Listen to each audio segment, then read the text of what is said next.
மக்கள் அனைவருக்கும் வணக்கம். கடந்த நீட் விவகாரத்தில டெல்லியில நடந்த போராட்டம் தெரியும். அது வந்து கொஸ்டின் பேப்பர் லீக் ஆனதுனால அந்த காக்ரோச் அமைப்பினர் வந்து போராட்டம் பண்ணாங்க. அது ஒரு மாத காலமா தொடர்ந்து நடந்துட்டு இருக்கும்போது, தமிழ்நாட்டில எந்தவித ஒரு சலசலப்பும் இல்லாம அமைதியா இருந்த ஒரு கூட்டம், நம்முடைய தமிழக வெற்றிக் கழகத்தின் தலைவராக, முதல்வராக நடித்து வெளிவந்த இந்த ஜனநாயகன் படம் வந்த உடனே, அவங்க வெளிவந்து போராட்டம் பண்ணதும், போராட்டம் சம்மந்தமே இல்லாம டெல்லியில நடந்தது கொஸ்டின் பேப்பர் லீக் ஆனது. இங்கே நடந்தது நீட்டே வேண்டான்னு எத்தனையோ முறை அத சொல்லியாச்சு. அது திமுக, காங்கிரஸ் காலகட்டத்தில வந்தது. அது போக போன 5 வருடங்கள் நீட்ட ஒழிப்புன்னு சொல்லி ஓட்டு வாங்கின திமுக. இது எப்பவும் எல்லாருக்கும் தெரிஞ்ச விஷயம். நான் அதில ஒண்ணும் புதுசா ஒண்ணும் சொல்ல வரல.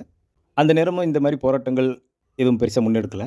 இப்போ இந்த போராட்டத்த சம்மந்தம் இல்லாத ஒரு போராட்டமா நீட் வேண்டான்னு சொல்லி ஒழிக்க போறோம்ன்னு சொல்லியும், அது சரியா 1 மாச காலம் நடந்தாலும், ஜனநாயகன் படம் வரும்போது அந்த போராட்டத்த அறிவிச்சு, முழுக்க அப்பவும் ஜனநாயகன் படத்த எதிர்த்து தான் பேசுனாங்க.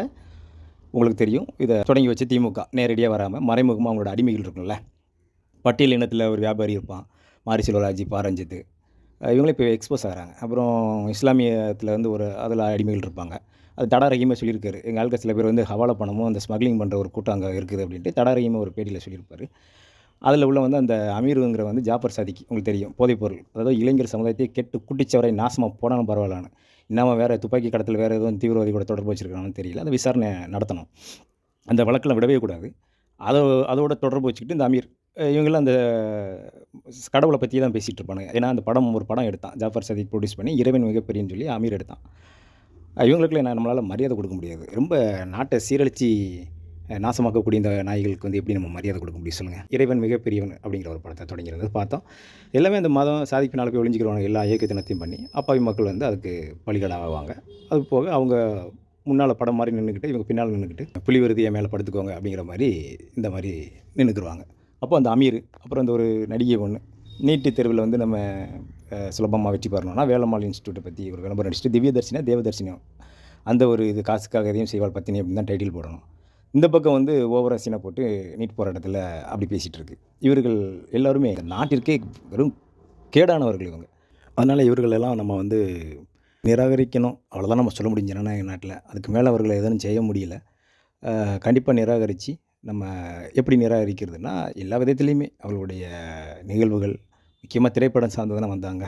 ம திரைப்படத்துல இருந்துட்டே ஒரு நடிகர் வரக்கூடாதும்பானுங்க. ஒரு நடிகரோட படத்துக்கு போயிட்டாங்கம்பாங்க. சம்மந்தமே இல்லாம நம்ம அந்த படம் ஓடுறதுக்கு இதுக்கும், அதுக்கு 2 நாளைக்கு முன்னால வரைக்கும் ஃபிஃபா வேர்ல்டு கப் ஃபைனல்ல எல்லாமே ஃபயர் விட்டவனுங்கள்லாம், ஜனநாயகன் படம் வரும்போது வந்து ஜாயின் பண்ணி பேசுறது.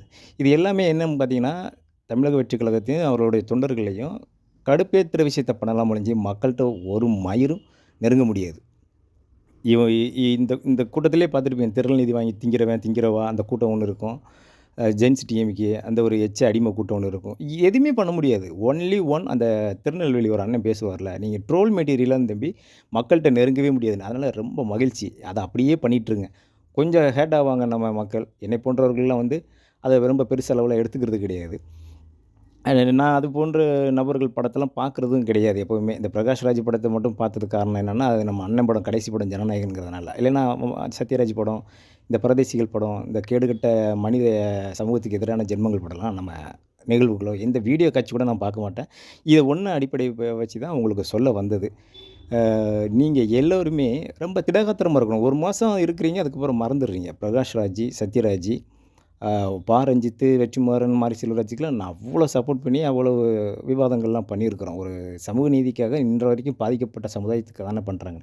ஆனா, இவனுங்க என்னன்னா எல்லாத்தையும் அதெல்லாம் பண்ணிட்டு, யாருமே முக்கியமான காரணமா சாதியால சாதி சங்கங்கள உருவாக்குன கருணாநிதி, அதன் அடிப்படையில சீட்டு கொடுக்கக்கூடிய தொடங்கி வைக்கப்பட்ட அந்த கட்சி, அது கரெக்ட்டா சாதிய அப்படியே இருப்பிலேயே வச்சிருக்கக்கூடிய அந்த இது ஏன்னா உங்களுக்கு தொகுதி வாரியா தான் சீட்டு குடுப்பான். வெளியில பேசும்போது வேற. நீங்க சொல் அல்ல செயல்னு ஒண்ணு இருக்கு.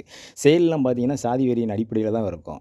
மதமும் அப்படித்தான். இவங்க குடும்பத்தில எல்லாம் சாமி கும்பிடுவாங்க. எல்லா மந்திர தந்திரங்கள், யாகம், சத்திர சமூகம் எல்லாம் பண்ணுவாங்க. ஆனா, இவங்க அத வந்து வெளியில மக்களுக்கு வேற மாரி திணிப்பாங்க. இன்னைக்கு அது எக்ஸ்போஸ் ஆயிட்டு. எல்லாருமே சாமி கும்பிடுறான். அதில வந்து பிரிக்க முடியாதுன்ட்டு இப்போ ஒரு மீட்டிங்ல ஜென்ஸ் டிஎம்கே மீட்டிங்ல கூட 2 பேரும் விவாதம் பண்ணாங்க. நம்ம அத பேசக்கூடாது அப்படின்ட்டு. எல்லாரும் சாமி கும்பிடுறவன்ட்ட போய் நீ சாமிய பத்தி திட்டிக்கிட்டு இருந்தீன்னா, அவன் வெறுக்க தான் செய்வான். அன்னைக்குள்ள சூழ்நிலைக்கு ஏதோ மேடை பேச்சுக்கு கொஞ்சம் மக்கள் பாமர மக்கள சிரிச்சுட்டு சிரிச்சுட்டு போறதுக்காண்டி அத இது பண்ணிட்டான். மற்றபடி இப்போல்லாம் சாமியெல்லாம் வந்து அவங்கவுங்க ஒரு பக்தி இருக்கக்கூடிய இதெல்லாம் யாரும் விவாதம் பண்ண முடியாது. பண்ணா அது சட்ட கிழிஞ்சு தான் போகும். அதே நேரத்தில மதவெறி கொண்டு ஒரு கட்சி வருது பாஜகன்னா, அதையும் இங்க உள்ள அனுமதிக்க மாட்டாங்க. எல்லாருக்குள்ள ஏதோ ஒரு ஒற்றுமை இருக்கு. ஆனா, இத பிரிச்சு வைக்கக்கூடிய நிகழ்வுகள சாதியோ, மதமோ அப்பப்போ இவங்க அந்த அரசியல் கட்சிகள் இதற்கு முன்னதாக ஆட்சி செய்தவர்கள் அத லைவ்லயே வச்சுட்டு இருந்தாங்க. அதனால தான் இது அப்படியே தொடர்ச்சியா இருந்துட்டு இருந்துச்சு. இது எல்லாமே அண்ணன் வந்து உடைச்சாரு பாருங்க. தூத்துக்குடியிலலாம் இந்த மாரி ஒரு கம்யூனிட்டி தாண்டி இன்னொரு கம்யூனிட்டி வர முடியாது. ஆனா கண்ண மூடிட்டு போட்டாங்க பாருங்க. அது எனக்கு ஆச்சரியமா இருந்தது. நான் எங்க ஊரு ஒரு விஷயத்த சொல்றேன். இதே மாரி தமிழ்நாடு ஃபுல்லாவே மாத்தி மாத்தி போட்டிருக்கிறாங்க. ரொம்ப ஆச்சரியமா இருக்கு. அப்போ எல்லாருக்குள்ளேயும் ஒரு ஒரு ஒற்றுமை, ஒரு நல்ல சமூகமா வாழணும். ஏன்னா அப்படித்தானே எல்லாரும் டீ கடையிலேருந்து ஹோட்டல் வரைக்கும் எல்லாமே அப்படித்தானே போயிட்டுருக்காங்க. ஒரு சில இடங்கள்ல இன்னும் அ தனி குவளை, தேநீருக்கு எல்லாமே இருந்தாலும், எவ்வளவோ மாற்றம் முன்னேறி வந்திருக்குல்ல. இன்னும் அடுத்து பழைய நம்முடைய பெரியவர்கள் கொஞ்சம் இருக்காங்க. அவங்கள காலகட்டத்துக்கு அப்புறம் அவங்க போனதுக்கப்புறமும் இன்னும் அது நல்லா நெறையா மாறும். பட் அத இன்னும் லைவ்ல வச்சுக்கணும்னு சொல்லி தான் நம்ம இணையதளத்துலலாம் அந்த அளவுக்கு சண்டை நடக்கு. அது உண்டான விஷயங்களும் பண்ணிகிட்ருக்காங்க. அதெல்லாம் தாண்டி உடைச்சி வந்து அந்த பிரபஞ்சம் அல்ல இயற்கை, இறைவன் வந்து அண்ணன் மாரி ஒரு ஆள குடுத்து ஒற்றுமைய ஏற்படுத்தியிருக்காங்க. இத நம்ம அதனால தான் இத விட்டுட்டோம்னா, இந்த தலைமுறைகள் ஒண்ணுக்கு ஒண்ணு மாத்தி மாத்தி அடிச்சுக்கிட்டு சாகும். பாதிப்பு ஒரு பக்கம் இருக்காது. அன்னைக்கு இருந்திருக்குல்ல, இன்னைக்கு எல்லா பக்கமும் பாதிப்பு இருக்கும். எல்லாருமே வந்து இப்ப வெளில வந்துட்டாங்க. எல்லா துறையிலயும் வந்துட்டாங்க. எல்லாமே வந்து வழக்கு சிந்திக்கிறதா இருந்தாலும் சரி, இல்ல எல்லாத்துலயுமே அவங்க ரெடியா இருக்கிறாங்கும்போது, அது எல்லாருக்கும் தான் சேதாரம். அது எல்லாம் வாழ்க்கை. அதுக்கு நம்ம வந்துட்டு போகல. ஓகேவா? இங்க இயற்கை, இங்க ஆன்மீகம் வந்து தவறா போதிக்கப்பட்டிருக்கு. சரியா போதிக்கப்பட்டா நம்ம வந்த வேலைய முடிச்சுட்டு போவோம். அது இன்னொரு பக்கம் பேசிக்கலாம். அப்போ இந்த பரதேசிகள், எச்ச நாய்கள், அடிமைகள், இந்த இயக்குனர்கள் வந்தாங்க இல்லையா? அந்த அந்த அந்த நடிகர்கள், நடிகைகள். இந்த பரதேசிகளுக்கு மத்தியில சனம் ஷெட்டி அந்த சகோதரி வந்து ரொம்ப அருமையா அவங்க தைரியத்த பாராட்டணும். முன்னால வந்து அடி வெளுத்து உடைச்சு விட்டாங்க பாருங்க. அதுக்கப்புறம் தான் அந்த தொப்பி போட்ட உமர் அவரு வந்து இந்த போராட்டத்த அசிங்கப்படுத்தாதீங்க. ஜெயின்ஸ் டீமுக்கு வெளிய போன்னு ஒரு சீன் போட்டாரு. ஏன் அதுக்கு முன்னால அவருக்கு தெரியாதா? தெரியும். அந்த நேரம் வந்து இல்ல இது டக்குனு அந்த அஜெண்டாவ மாத்திருவாங்க. ஆனா அவரு நல்லது தான் பண்ணாருன்னு எல்லாத்தையும் விரட்டி விட்டாருன்னு நம்மளுக்கு வந்து ஃபயர் விட்றாங்க. அப்படிலாம் விடக்கூடாது. அவ் அந்த நேரம் அவங்க எக்ஸ்போஸ் ஆயிட்டாங்க அப்படின்னால, அவர் சீன் போட்டாரு. எல்லாம் வந்து ஒரு ப்ராப்பரா எல்லாருமே ஒரு அஜெண்டா பண்ணி தான் பண்ணாங்க.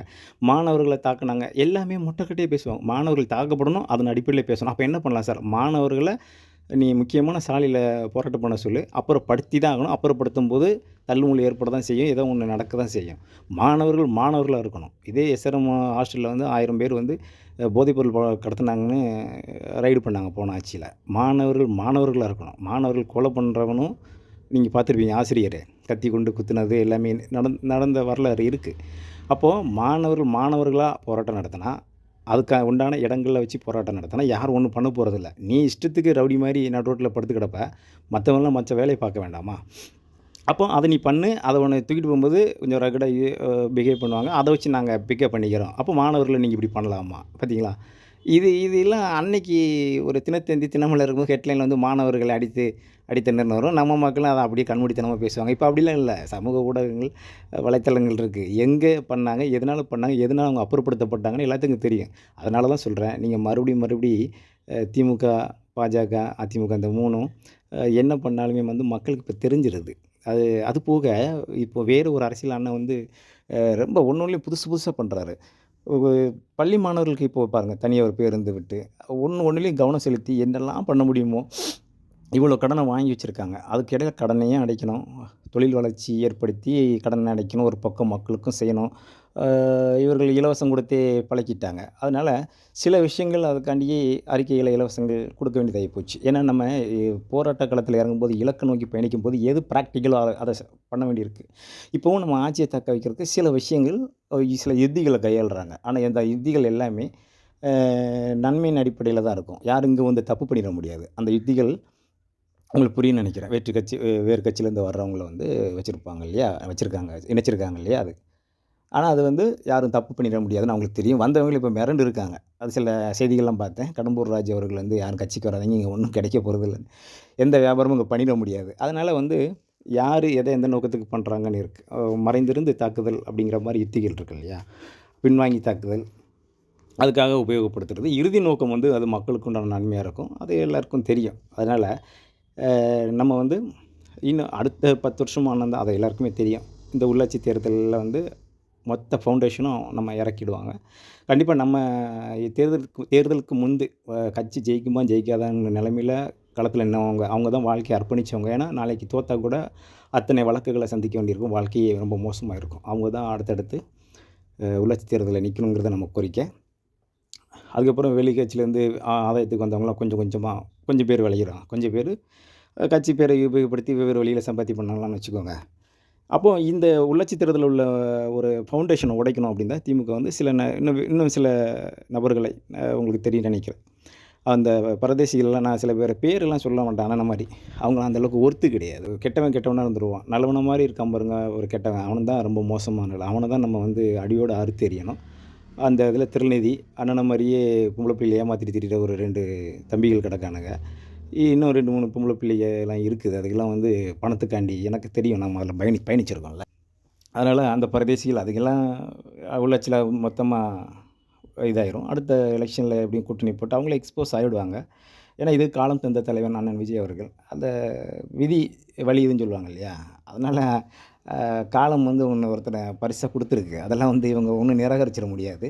சரியான நேரத்தில் கொடுத்துருக்கு. இல்லைன்னா ஒரே குடும்பத்திலேருந்து 3வது தலைமுறை வந்து நம்மளை மற்ற மாநிலங்கள் காரி துப்பி இருக்கும். அதுலேருந்து தப்பிச்சதே பெரிய மகிழ்ச்சியாக இருக்குது. 2வது இனி திமுக இருக்கிறத பற்றி நமக்கு பிரச்சனை இல்லை. திமுகவில் அந்த கருணாநிதி குடும்பம் இருக்கக்கூடாது. கருணாநிதி குடும்பம் மூலம் பிரிண்ட் இருக்குது பாருங்கள். கே.என். பொன்முடி, ஏவவேலு, துரைமுருகன், பெரியசாமி மகா கீதா ஜீவன், அப்புறம் அனிதா ராதாகிருஷ்ணன், இப்படி அந்த குடும்ப ஆட்சி இருக்குது இல்லையா? அங்கங்கே தேமுதிகவும் அந்த லிஸ்ட்டில் தான். இருந்தாலும் எந்த கட்சியாக இருந்தாலும் சிறு கட்சிகள் அது யாராக இருந்தாலும் சரி, அந்த கட்சிகள் வந்து குடும்ப ஆட்சி. முதல்ல நம்ம திமுக சொல்லணும்னா அந்த குடும்ப கட்சி அப்படிங்கிற முறையில் வந்து எடுத்துடணும். அதுக்கப்புறம் திமுக இப்போ பிடிஆர் மாதிரியே ஆள்கள் திமுகவை இருந்துட்டு போட்டும், ஒன்றும் பிரச்சனை இல்லை. நம்ம பிடிஆர் எதுவும் பேசுகிறோமா? இல்லையே. அவர் உழைச்ச காசில் இல்லை அவங்க குடும்ப காசில் அவங்க வாழ்கிறாங்க. ஊர் காசில் வாழலையே. ஊர் காசில் வாழ்ந்தது இல்லாமல் ஊர் மக்களை வந்து ரொம்பவே துன்புறுத்திட்டாங்கல்ல. கட்சிக்காரன் துன்புறுத்தினாலும் அவங்களுக்கு வந்து சப்போர்ட் பண்ணுறது, எஃப்ஐஆர் ஃபைல் பண்ணுறது கிடையாது. அதேமாரி போராட்டம் பண்ணி மக்கள் எஃப்ஐஆர் ஃபைல் பண்ண வச்சு அதை ரிலீஸ் பண்ணி விட்றது. வெளியில் இன்னார் தான் அப்படின்ட்டு. அதாவது மறைமுகமாக இருக்கக்கூடிய எஃப்ஐஆர்னு இருக்குது இல்லையா? அந்த அண்ணா யூனிவர்சிட்டியில் அந்த பெண்ணோட விலாசம், அவர் யார், என்ன ஜாதி, எல்லாத்தையும் வெளியே விட்டாங்க. கன்னியாகுமரி மாவட்டம் இந்த ஜாதி அப்படின்ட்டு. இந்த மாதிரி ஒரு பெண்ணுக்கு நடந்த துரோகத்தையே வந்து அவங்க மூடி மறைக்கிற அளவுக்கு ஒருத்தன் இருக்கான், ஒரு கட்சி இருக்குன்னா, அப்போ அதை எப்படி நம்ம ஜீரணிக்க முடியும்? இன்றைக்கி இல்லை, கருணாநிதி காலத்துலேருந்து அப்படி தான். இப்போ சமூக வலைதளம் இருக்கிறதுனால இப்படி இருக்குது. கிருஷ்ணகிரி மாவட்டத்தில் அவங்க கட்சிக்காரங்க இந்த குழந்தைய பாலியல் வன்கொடுமை பண்ணான். நிறையா இதெல்லாம் லட்சக்கணக்கில் இருக்குது இவங்க வழக்குகள் நடத்தா. மதுரையில் வந்து ஒரு பரதேசி அன்னதானம் போட்டுட்டு அந்த பட்டியலின கேட்ரிங் வச்சுருக்கக்கூடியவருக்கு வந்து பணம் கொடுக்கல. கேட்டால் கொலை மிரட்டல் விட்டான். பேர் வந்து ஒச்சியா ஏதோ வந்து இந்த மாதிரி நிறைய வெளியே வராமல் இருக்குது. கோயிலுக்குள்ளே உள்ளே விடாமல் கெட்ட வார்த்தை போட்டு ஒருத்தன் திட்டினா சேலம் பக்கம், உங்களுக்கு தெரியாத திமுக. அவங்களாம் எங்கே அதிகார திமிரில் வழக்குகளை ஈஸியாக வெளியில் வந்துடுறாங்க ஜாமீன் வாங்கிட்டு. மறுபடியும் அதே தான் பண்ணுறாங்க. இது ஒரு மக்கள் இன்னும் விடுதலை அடைய முடியாமல் ஒரு அந்த இடத்துலேருந்து ரொம்ப அவங்க வாழ்வாதாரம் அங்கே இருக்கும். டக்குன்னு வெளியே வர முடியாது. அவங்களுக்கு அனுசரித்து அடிமையாக வாழக்கூடிய விஷயங்களும் நடந்துகிட்டு இருந்தது. இதுக்கு எல்லாமே மூல காரணம் தான் இந்த திருட்டு திமுக தான் முதன்மை காரணம். அப்போது இந்த ஒரு சங்கிலி தொடரை இவங்களை உடச்சி விட்டால் தான் நம்ம மக்கள் ஒற்றுமையாக அரசியல் அடுத்த கட்டத்துக்கு நகரும். அதனால் பாரஞ்சித்து வெற்றுமாறன் மாரி செல்வராஜ் இந்த பிரதேசிகளோட படத்தை இந்த பட்டியலின இஸ்லாம் சமுதாயத்தை அடகு வச்சு வியாபாரம் பண்ணக்கூடிய இந்த பிரதேசிகளோட படங்கள் நடித்த தயவுசெய்து நிராகரிங்கிறது தான் அடிப்படை இது. என்னை பொறுத்த வரைக்கும் ஒரு அடி அடித்தனா நெத்தி அடியாக இருக்கும். கடைசி வரைக்கும் பார்க்க மாட்டேன். நாளைக்கு அண்ணன்ட்ட வந்து பூங்குத்து கொடுத்து சீன் போட்டாலுமே அது நடிப்புன்னு எனக்கு தெரியும். நான் பார்க்க மாட்டேன். நீங்கள் எவ்வளோ ஸ்ட்ராங்காக இருக்கீங்கன்னு பார்ப்போம். இந்த திவ்ய தர்ஷினி அதுவும் தான் படம் நடிச்சு வெளியே வந்தால் நாங்கள் இந்த படத்தை பார்க்க போகிறதில்ல. இது மக்கள் சக்திக்கு எதிரான ஒருத்தன் நடிச்சிருக்கான், அவன் இயக்கியிருக்கான். நான் பார்க்க மாட்டேன்னு நீங்கள் அறிவிப்பு கொடுத்துருங்க. அவங்க திரைத்துறையிலேருந்து விலக்கப்படுவாங்க, வருமானம் போயிடும். அதுக்கப்புறம் அவங்க நடிச்சிட்டு வருவாங்க. அதுக்கப்புறம் நம்ம பார்த்துக்கலாம். அவங்க யார் ஒரு நாளில் திருந்துவா, டக்குன்னு சினிமாவில் மாதிரிலாம் திருந்திட முடியாது. அதனால் அப்போவும் நீங்கள் தெளிவாக இருக்கணும். இது ஒன்று தான் உங்கள்கிட்ட கேட்கக்கூடியது. மீண்டும் சகோதரி சனம் ஷெட்டி அவர்களுக்கு வாழ்த்துக்கள். உங்கள் கூட நம்ம படம் இருக்கும். தளபதி படம் சும்மா கிடையாது. தளபதி இன்றைக்கி நம்ம தான் நம்பர் 1 அதிகாரத்தில் இருக்கோம். கரெக்டாக உண்மைக்கு நீதிக்கும் நேர்மைக்கும் சத்தியத்துக்கும் கட்டுப்பட்டு சமூக நீதிக்காக நம்ம கண்டிப்பாக அந்த அதிகாரத்தை பயன்படுத்தி நம்ம அடுத்தடுத்த கட்ட ஒரு முன்னேற்ற வளர்ச்சி பாதைக்கு மக்களை கொண்டு போவோம். அதனால் சகோதரி சனம் ஷெட்டி அவர்கள் தொடர்ந்து போராட்ட களத்தில் நிற்கணும். நீங்கள் தைரியமாக அங்கே போய் இறங்கி அடித்ததில் தான் அங்கே எல்லாம் கலங்கிட்டாங்க. வாழ்த்துக்கள். மக்களுக்கு மீண்டும் ஒரு முறை சொல்கிறேன், இவர்களை நிராகரியுங்கள். நன்றி, வணக்கம்.